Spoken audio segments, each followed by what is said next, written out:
Nightmare Highway. Nightmare Highway. Okay, so we are here with some of the color computer community's leading software developers.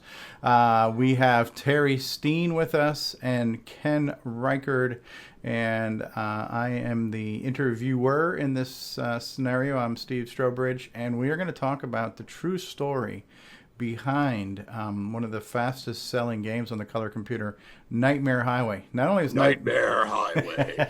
yeah, so not only is it a really good video game, fast action video game, but it's based on the events of a true story.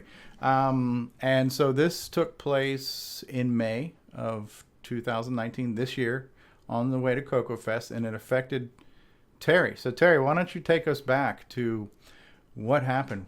And Okay. Well, I was on my way to Cocoa Fest, and it was I was in Ohio, and it was in the middle of nowhere, and it was really something else because I told Stevie and a couple other people when I was there, it's like I'm just going down the road. I'm behind this truck, and I saw some cushions off on the side. Didn't think much about it, but then all of a sudden the two vehicles that were directly in front of me, they just parted, and there's this big orange love seat. It's like, two people wide. It wasn't a full size giant couch, but it's like, oh, boom, right into my grill. So fortunately it wasn't very heavy, but it did wind up messing up my radiator and disabling the entire vehicle. But I actually just drove over to the side of the road with it still snug on the front of my car, pulled over to the side, backed up, got out. Everything looked like maybe I was okay, but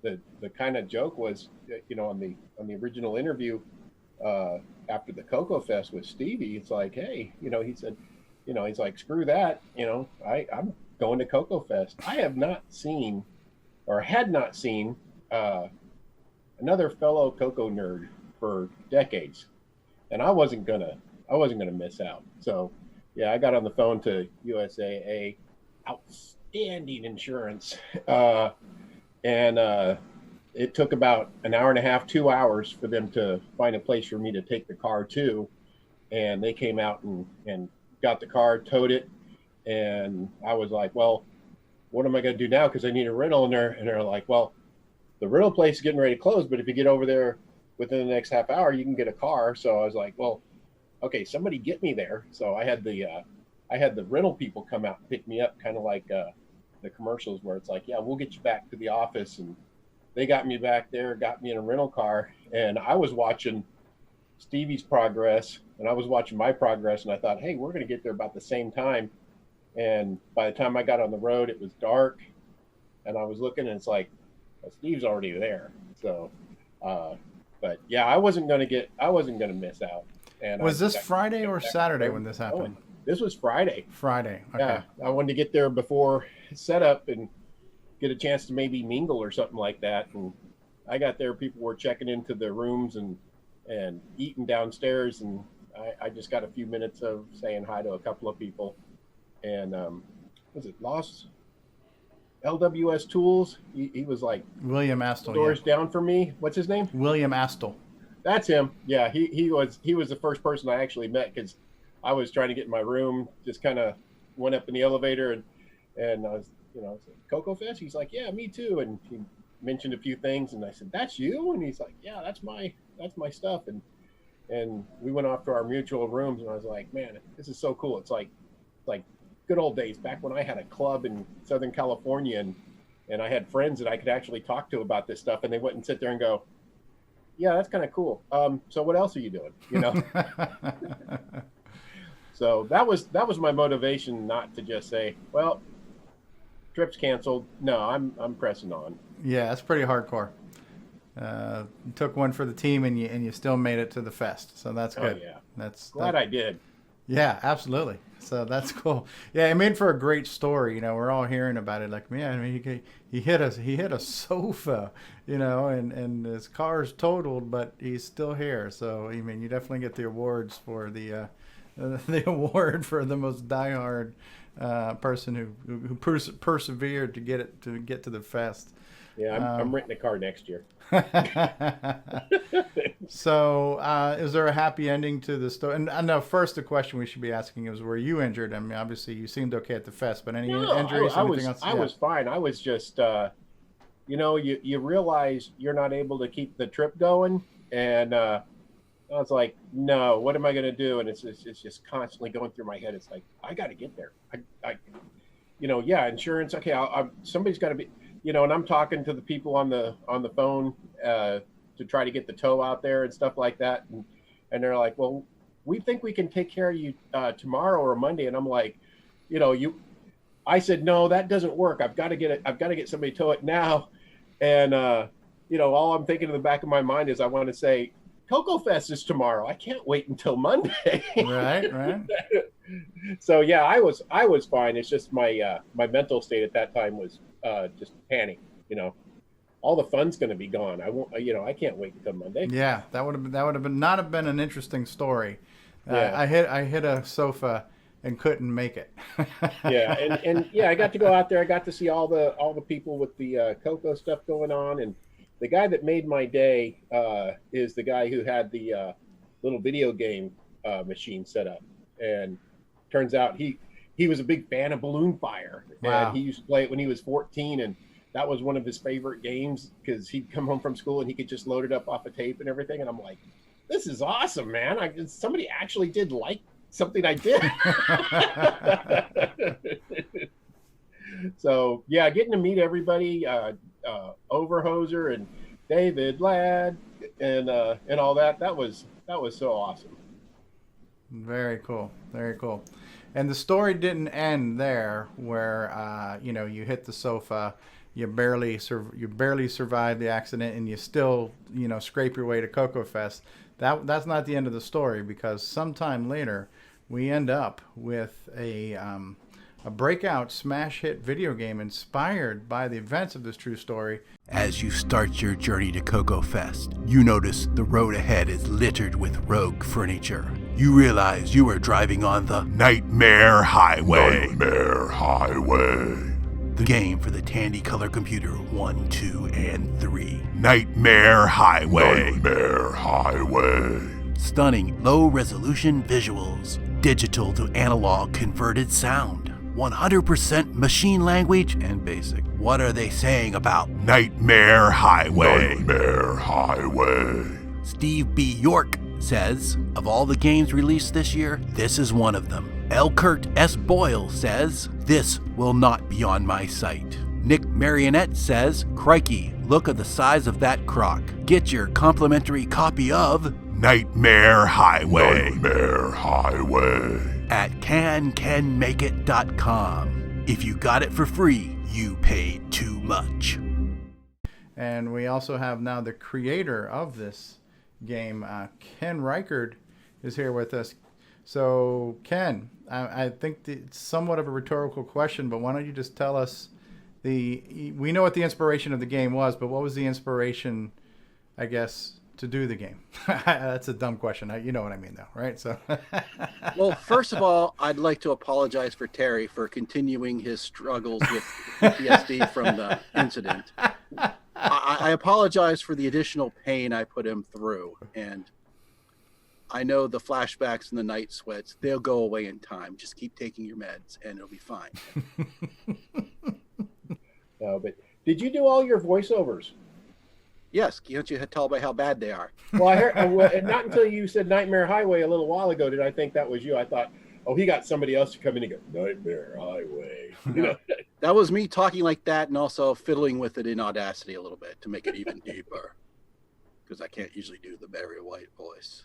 Yeah, no, I loved it. Like you said, I remember when Stevie introduced it, and he's like, I'm like, I can't believe this. And I'm watching on the video, and he's over there, and you can see on the screen, he's like, what the name of Terry Steen is going on here? I'm like, oh my God, you got to be kidding me.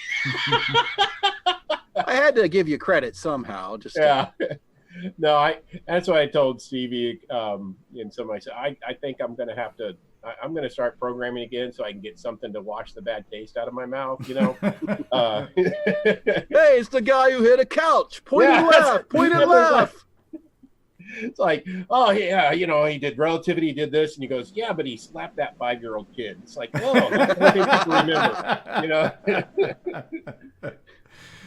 remember. So I want to get something. I want to get something going, and since I got in touch with the community, that's why I wanted to get there.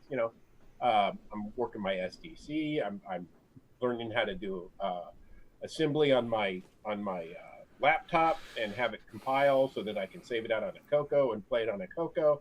And it's like, man, my PC assembly time is a couple of seconds. And when I was doing it on my Coco running floppies, I really did. I'd say like, okay, I think I'm done. And I'd run the assembler and I'd go get a burrito, cup of soda, something like that, come back, sit there watching it assemble, So I'm enjoying getting to have the benefits of the high-speed microprocessor doing all the work now. Absolutely. Well, going back to the story, I was not able to go to Coco Fest this year because some personal things. My daughter was participating in a musical for high school, and they had the discourtesy of having it the same weekend. So, some people are just very rude and don't accommodate me like they should. But I was living vicariously watching the people reporting their progress on Discord. And I come across a post from a Terry Steen going, just hit a love seat, going USAA going to total car, be there later. My first reaction was, did he just say hit a love seat? And I think I responded, was that a metaphor or an actual piece of furniture? And it was an actual piece of furniture. I don't know what the kids say nowadays. And that was just left the germ of an idea. I've been wanting to do something in assembly, just for no reason other than I wish I would have done it back in the day, although I would not have enjoyed the 3 hours to assemble something to find out you were wrong. Or however long it would take. I never did it back in the day. I only did basic. So it started off, I want to do something because a few months earlier, Stevie and somebody on the Coco Talk show had proposed hey, let's do a basic programming challenge before the end of the year. And everybody forgot about it but me, I think. But I did finish and put in that program Nutroid, which was a squirrel collecting nuts using the old print at the bottom of the screen and to make the screen scroll in basic. And I decided to parody Nick Marotta's Nutroid title since it was probably the most abstract game I've ever seen. And nobody knows what's going on and nobody knows how to play it. Except presumably Nick. And so I did that. And I thought a while after I saw that, I'd really like to just do something like that again, but I don't want to use the regular print and have it scroll down or scroll up. I'm going to make a machine language routine so I can make the screen scroll the other way. And so I just start very simple because this, should be a very simple moving of memory around, and you can call it from basic, and there you were. And I did that, and I said, yeah, this is okay, and I could print some couch obstacles on, but I want to do more. So it just expanded more and said, okay, I'm going to actually make the road scroll with assembly, and then I'm going, well, I can handle making the sound in assembly, so I can make a clicky clack sound like a lot of the old games did. Mm-hmm.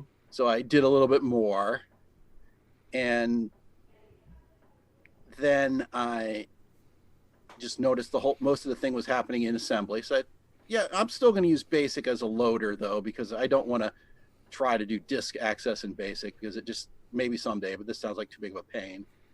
And I originally had it where you just dodged the couches and had to get there in time. So I looked up the Glenn Hewlett's page for using the interrupts to get the timer and also to sync with the V-Sync so it didn't flicker when you started going too fast. Yeah.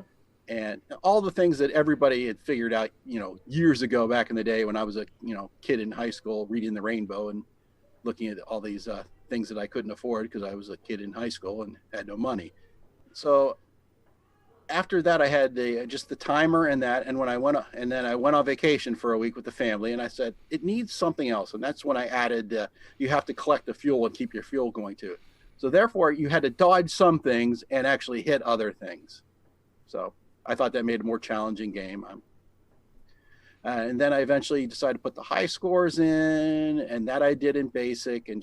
And the title screen, although the actual printing of it is assembly, but BASIC's calling it at the beginning, and it's just and just doing the scoring routine at the end. So basically, once you enter the game portion where the car starts going, it's in machine language assembly code until you run out of time or get to Cocoa Fest. Then it gets kicked back to BASIC, and it goes through and pulls out the relevant memory location to find out how much time you spent in gear 1, how much time you spent in gear 2, how much time you had left, so it can compute the points properly.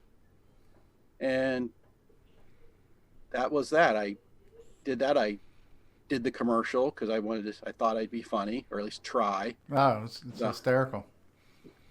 Best commercial out there. Yeah. Okay. I'm like Bruce Moore without any talent or equipment or singing voice. But it is what it is. I make do with what I have. But I just thought the machine language in BASIC I thought was just funny. Plus it was true, although I try to make it sound like there's more BASIC code in there than there is. Most of it is in machine language, and you could tell by playing it. It's just, it runs fast enough. And included with the download is the code if you want to look at it. I'm sure I'm getting away with a multitude of sins because I'm just using the 32-column text screen to make graphics. So I don't have to be that efficient, I imagine, and it'll still look fine because I'm not moving that much data. Yeah.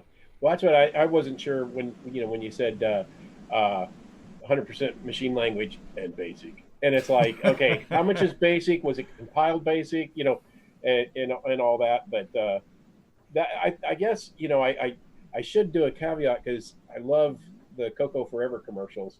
There's a difference between something that has a really good visual effect and something that just gets my funny bone. And all the little satirical, it's like it's a commercial for Police Squad or something like that. I love that. I love that. Yeah. I love that show and movies and all that. Yeah.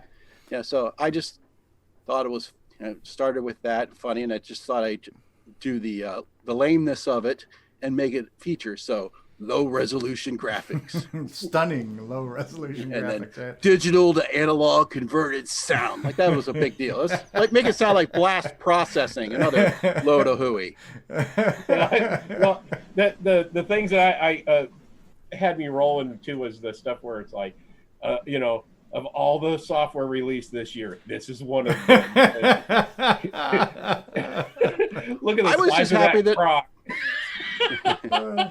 I was just happy when I realized that Steve Bjork, if I just make the B a middle initial and then the word York, I have a parody of his name and a parody of it, and I can do quotes. Yeah.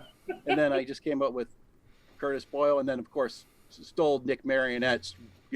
He's now, as far as I'm concerned, he's public domain in the Cocoa community. Yeah. And of course, he needs to say something totally irrelevant that has to do with crocodiles. So. Yeah, I loved it. And there was a couple of things going back and forth on Discord about games and everything, and we were talking about, nobody's ever made Spy Hunter, and it's like, you've got the roots, keep going. Yeah. Super low res Spy Hunter. It's like 16-bit Spy Hunter, it's like, okay. 16 bits, just 8 at a time. What? It's like open 24 hours, just not right in a row. Yes. How long do you think the whole start to finish? How many hours, days, weeks did you put into the whole product? I did it in about 2 months. I'm not sure how much time. A couple hours a night, probably more than I'd admit. So. How much of your time though is used scaling down the complexity so that Stevie was able to make it to Cocoa Fest? Because he did it during the show. Really awesome. The first level is intentionally, so if you just stay in gear 2, and don't hit anything, you have more than enough time to get to Cocoa Fest. So that should work. Now, as you get longer distances and less time, or longer distances and more time, and the density and the width of the furniture increase as you go. And here's an actual Easter egg hint. You can start on any level you want, You just, when on the title screen, just hit the buttons 1 through 0, and a 1 does level 1, 2 level 2, and 0 is level 10, and you can start in any one you want. Oh, was that released before this one, or is that? Nope, this is my exclusive secret. Yeah, the exclusive secret revealed today. Although I might have put it on Facebook, I don't remember. Okay, well, I don't know. With one of the sales I made on it, it may. You know. So that's a new tagline: the exclusive secret revealed today, except for the other times I told it. Yeah. Well, I don't remember. They say memory is the second thing to go. Oh man. Now we have for Steve, we're going to do a detailed code walkthrough, every bit. So we hit Steve Kahn. I know there's not actual sales to track, but do you have any idea how many people have downloaded this? Can you track your website? The closest I can do is track how many page views I have for that page. Okay. It's a blogger site. Okay. And it was actually a lot. What I have here is the page views of that page is 21,262. Holy smokes. Wow. Now, I severely doubt if that's how many people have downloaded it. No, because I don't think there's that many Coco owners on the planet right now. So yeah, probably not. Hits, though. No, but that's good. That's my biggest seller there on that webpage, which is a wild, eclectic mix of when I used to do woodworking videos, which I may start doing again, and when I just started doing the Coco stuff, put up all my old stuff that I'd done as a kid, a few things that I published in Rainbow, most of in the paper Death Throes, the newspaper version, as it limped into oblivion. Yes. There were 4 things published in the Rainbow. There was the game, the little Novice's Niche is the first thing I did in, I think it was in 1990, I don't remember which issue, but it was still in the magazine format. It was Air Raid, which is a little thing where you uses that same print thing that we used on Nutroid and you just have to get your little airplane from one side of the screen to the other. It was about 30 some lines of code. And I published that, and I think they gave me $25. So that was I was a professional then, though. I did something, they pay me. That's professional. Mm-hmm. Screw college. I don't need an A now. But I went anyway. And then 3 more things, like I said, in the newsprint era, it was that Interplanetary Trash Collector, which you played on that one day. I don't know if you seen how memorable it was. And that's the same one. I think Rob Inman was trying to make the OS 9 basic and using that, was starting it on like level 50, where there's supposed to be like 50 things to pick up. So it was no wonder to be that it never actually finished to actually let you play the game. And then there was that solitaire Darn It game that you played back when we did Nightmare Highway. And then there was a Minesweeper clone, I think I called Minefield, for the Color Computer 3. And that was my list of published works in Rainbow. And then I published a couple things in the world of 68 micros, for which I received thanks and congratulations, but no money for those, of course. Obviously, that's practically a fanzine at that point, when the community has already started to go down when Rainbow went out of business.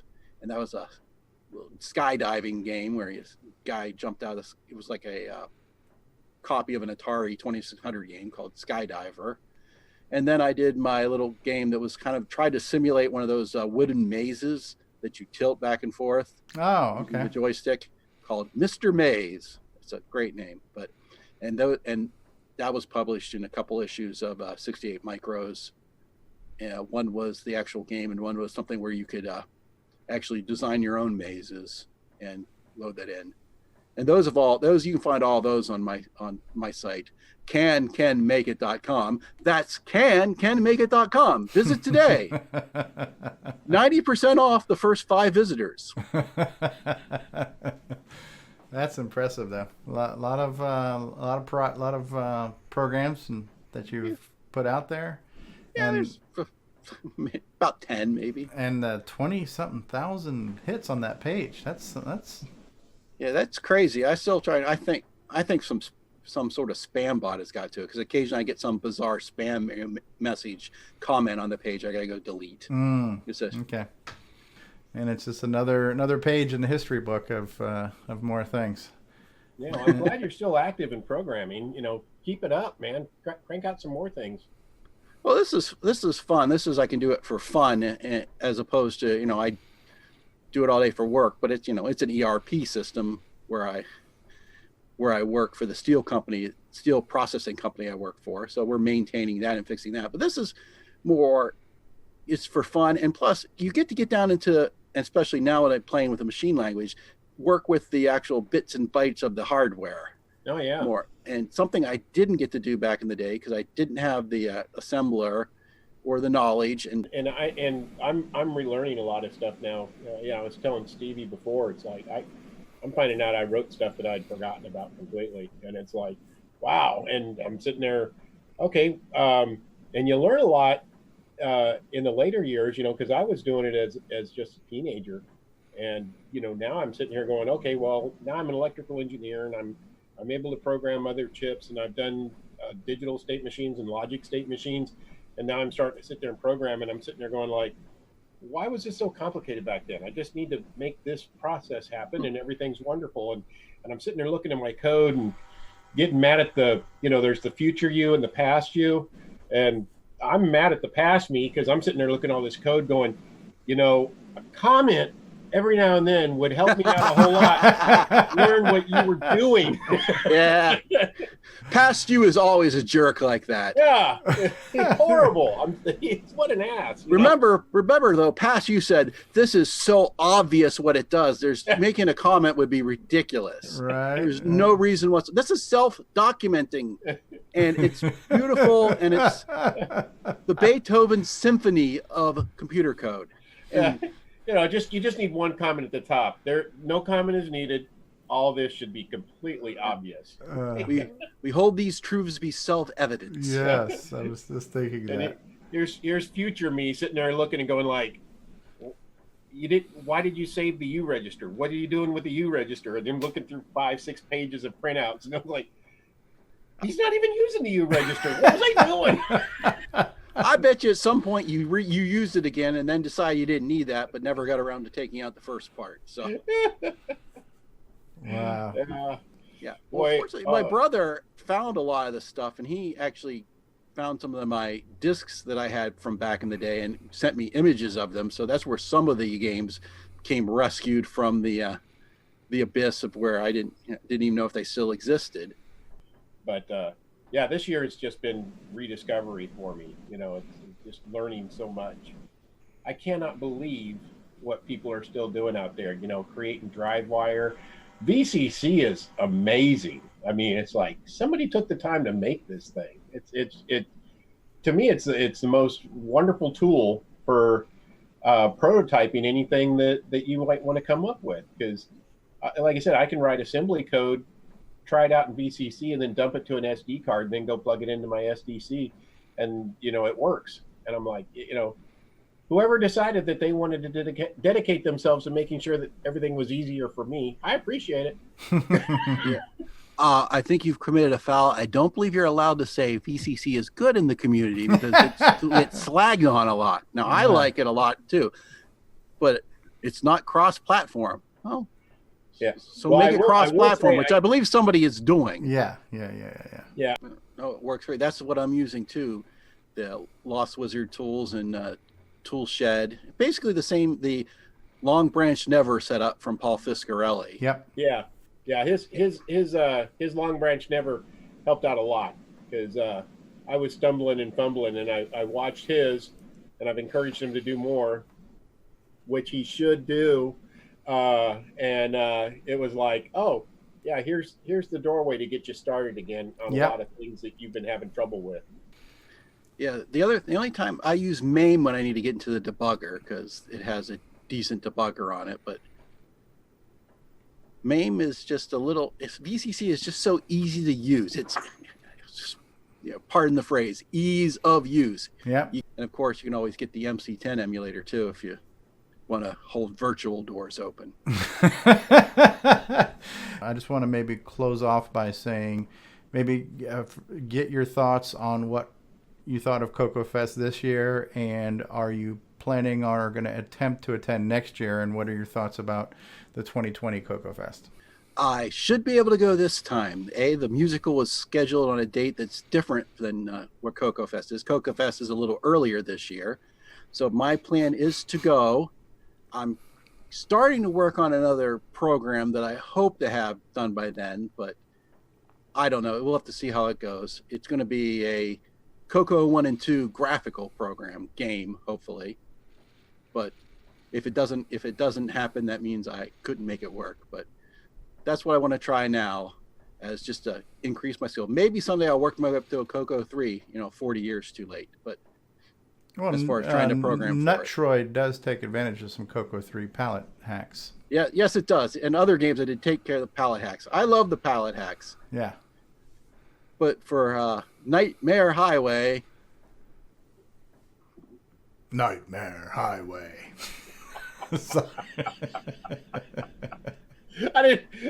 Were we being cued? I just didn't want to have any Cocoa 3 specific code except for when you loaded it up, it runs a little basic program that just sets the palette and runs the main program. Just because I just didn't want to write two different sets of the code. Yeah. Well, laziness. I did do some Cocoa 3 that it didn't really get out there. I was a big Cocoa 1 person, and I had compatibility with voice pack and things like that, and I just kind of said, I'm trying to stay a purist, but man, I've been learning over again, and I've got my set of tools for Cocoa 1 and my set of tools for Cocoa 3. And I'm sitting there going like, man, I don't want to leave Cocoa 1 and 2 compatibility, but the graphics capability on Cocoa 1 and 2 just they're hard to use. I mean, they just don't have what you need to kick a good game into gear. Don't you like orange and magenta? Oh, the thing I'm contemplating right now. It's like I'm used to using like the artifacts with the blue and the black and like Stevie was playing Miss Pac-Man and he was like, isn't she supposed to be yellow? And I'm like, Steve, there is no yellow. Yes, she is. But yeah. if you adjust the tint just right, you might get it. Yeah. So I'm looking at right now. I'm probably going to use if I do what I'm planning on right now, I'm going to use the old screen that they use for Pooyan because I get white and green and kind of like a purple, and I'm like, yeah, I can make that work, but yeah. Yeah. The most ironic thing about that is that the arcade Pooyan would suited itself much more for the regular red, blue, green, and yellow screens. Yeah. Exactly. Yeah. I don't know what they were thinking back then. Yeah, but who wants a red pig? Right. So you going to try to make Cocoa Fest 2020, Terry? I'm going to do my best, and I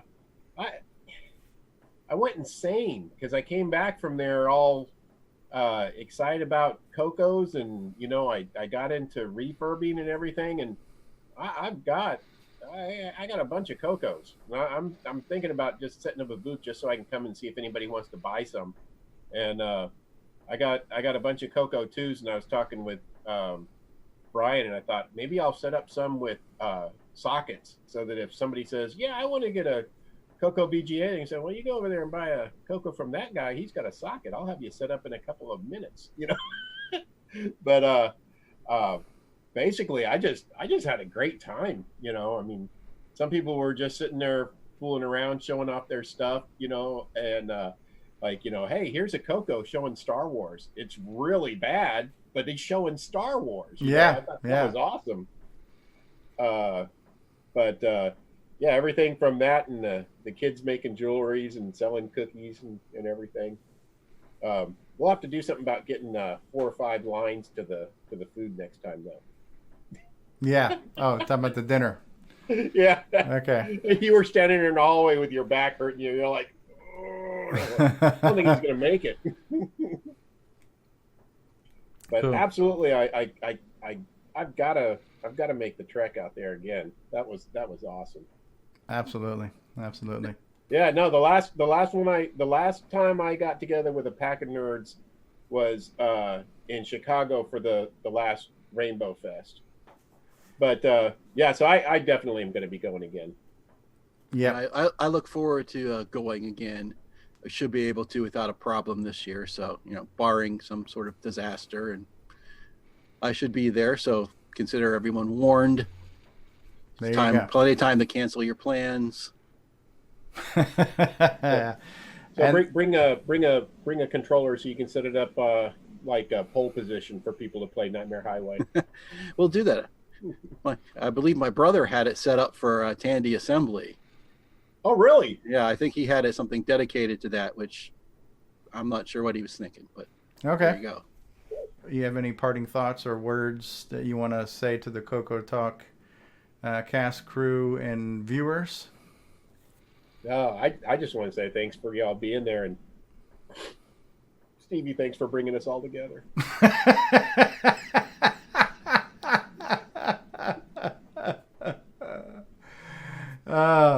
Excellent. Okay.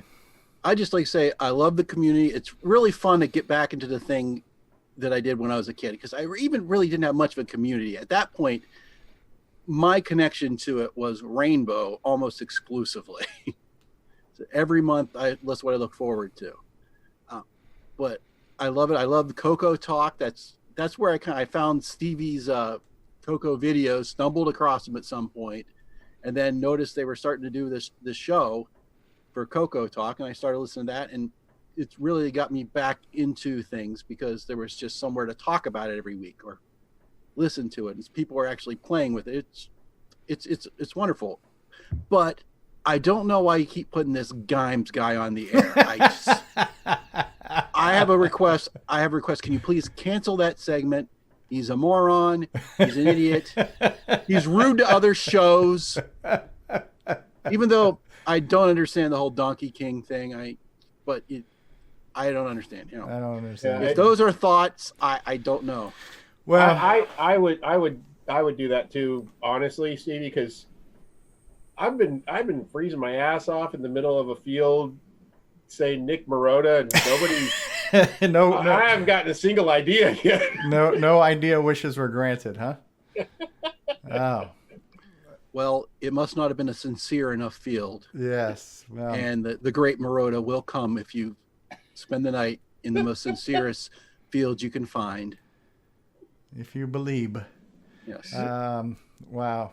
Yeah, Nick Marotta. We're so really if anything, I think what we've all learned from this is without Nick Marotta, there would be no Coco community. So we must give thanks for Nick Marotta.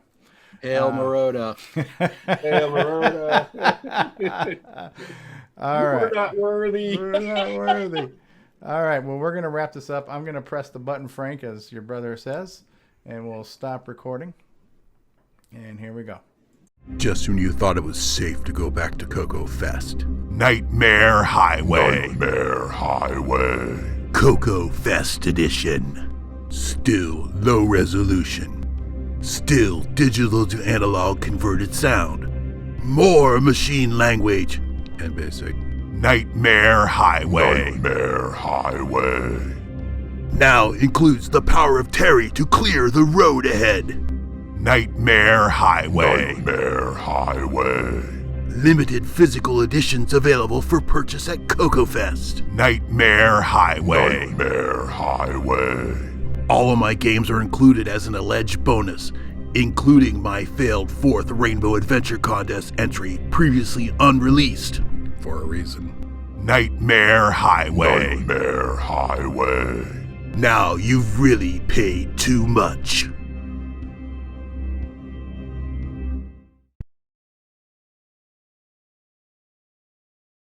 All right. Preparation H. So, without any further ado, we will explain what has happened after it has happened. But I have us zoomed in right now so we can all see our faces.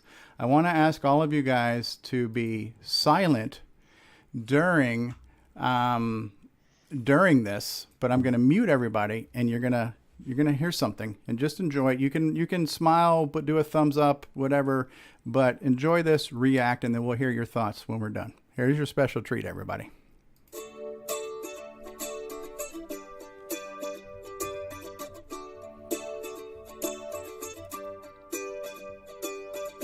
Got some time to kill, might play a little Zaxxon. Might double back to play a little Temple of Rum. Dungeons of Daggeroth, colored baseball. But none can hold a candle to the greatest of them all. Nightmare Highway. Nightmare Highway. Nightmare Highway. Nightmare Highway. Sure, I love my Sailor Man and Firefall. Go on a rampage for some super pitfall. Shanghai me into a game of rogue or demon attack. But sooner or later, you know I've got to come back to Nightmare Highway. Nightmare Highway. Nightmare Highway. Nightmare Highway.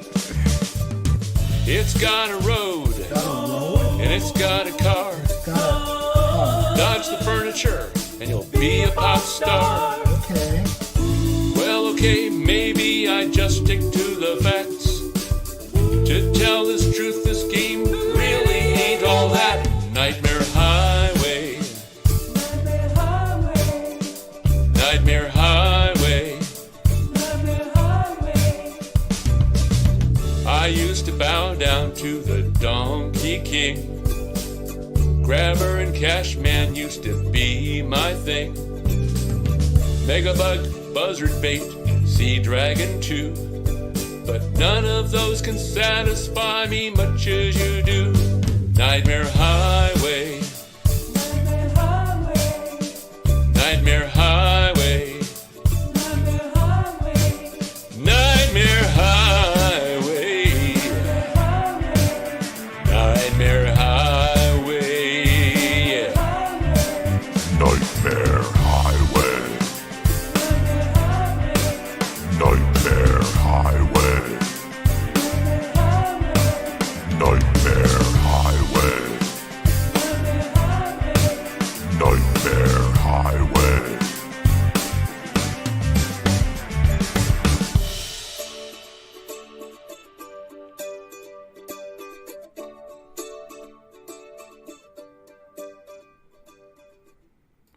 Wow. Wow.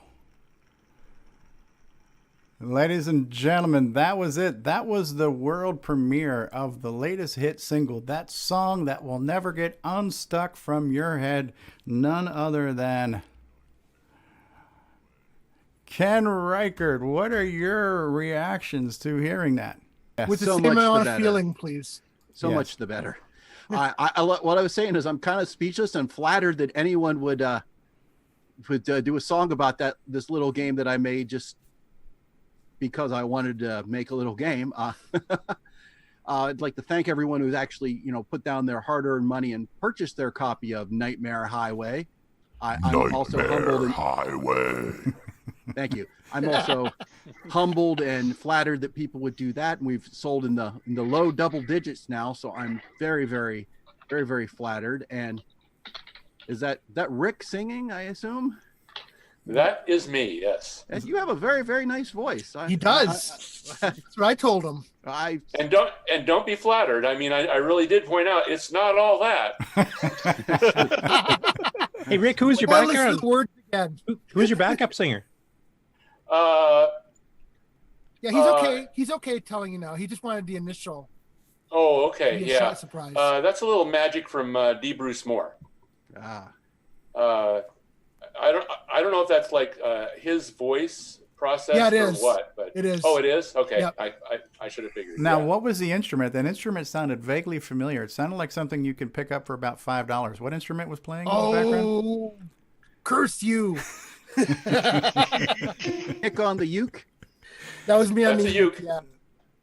So, And that was also Thank all- him doing the little sound bites there. so D. That was a my voice car? saying it's got a car. Yeah. Yeah, D. Bruce Moore Yeah. just chimed in live chat. He says that was me singing, not processed. So that was the unprocessed Oh. D. Bruce Moore.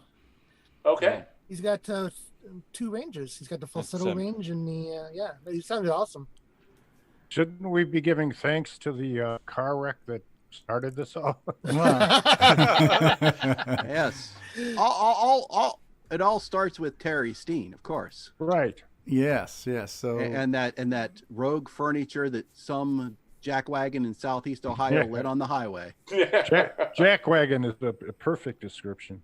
Yep. Yeah. And he's in the chat too, so he can chime in too. yeah. So that's the irony of it all, is that the video game was inspired by real life events, and now the song was inspired by the video game, inspired by real life events. So it's inspiration, inspiring inspiration. From tragedy.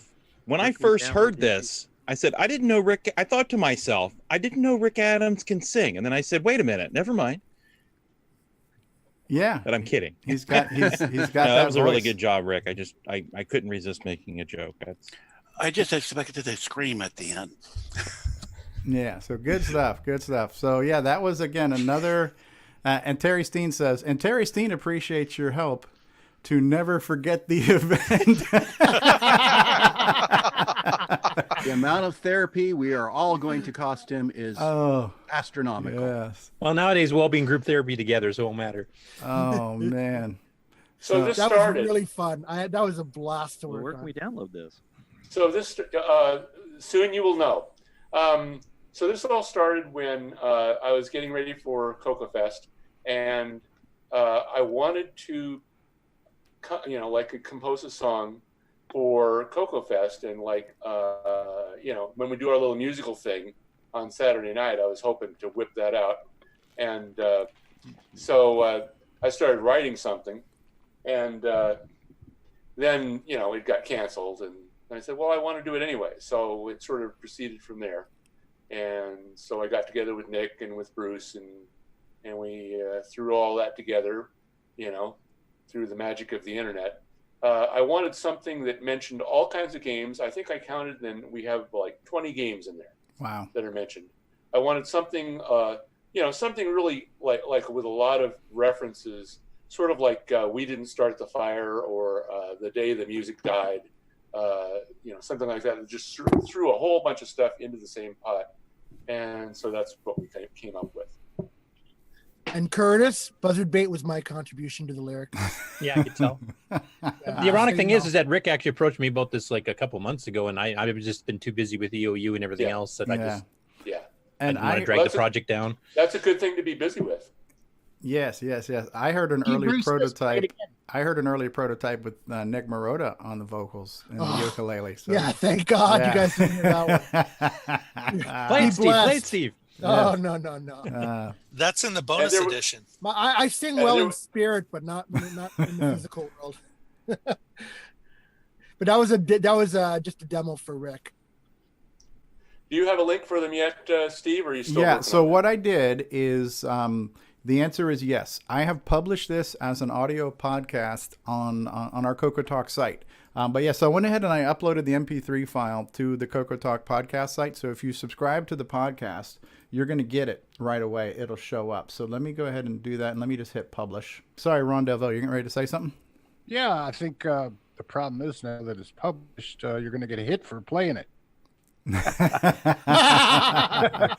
Copyright dings, right? Right. That would be maddening. Yes. Yes.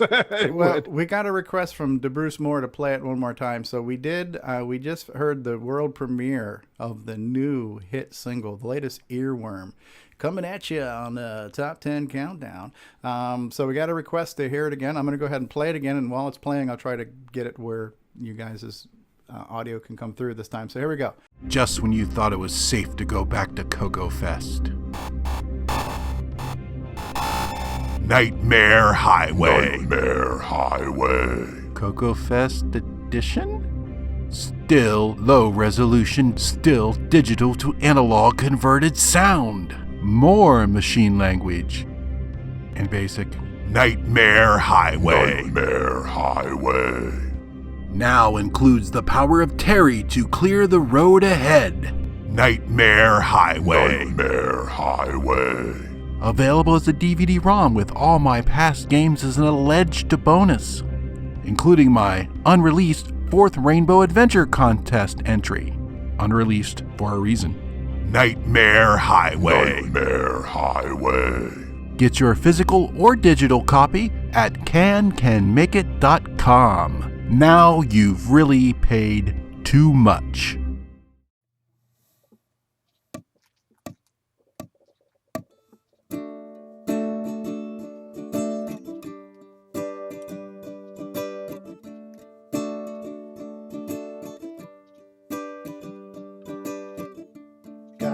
time to kill, might play a little Zaxxon. Maybe double back to play a little Temple of Rum. Dungeons and Daggerath, color baseball, but none can hold a candle to the greatest of them all, Nightmare Highway. Nightmare Highway. Sure, I love my Sailor Man and Farfall. Go on a rampage for some super pitfall. Shanghai me into a game of Rover Demon Attack. But sooner or later, you know, I'm gonna have to come back to Nightmare Highway. Nightmare Highway. Nightmare Highway. Nightmare Highway. It's got a road. It's got a road? And it's got a car. It's got a car? Dodge the furniture and you will be a pop star. Cool. Gotta make my way down to Coco Fest. So far, so good. This game is the best. Nightmare Highway. Nightmare Highway. Nightmare Highway. Nightmare Highway. I used to bow down to the Donkey King. Grabber and Cashman were always my thing. Megabug and Buzzard Bait, Sea Dragon 2, but none of these can satisfy me as much as you do. Nightmare Highway. Nightmare Highway. Nightmare Highway. Nightmare Highway. Ooh, Nightmare Highway. Nightmare Highway. Nightmare Highway. Nightmare Highway. Nightmare Highway. I'm gonna play you all night long. If I had my way, I'd play you every day and all night long. Nightmare Highway. Nightmare Highway. Nightmare Highway. Nightmare Highway. Ooh, Nightmare Highway.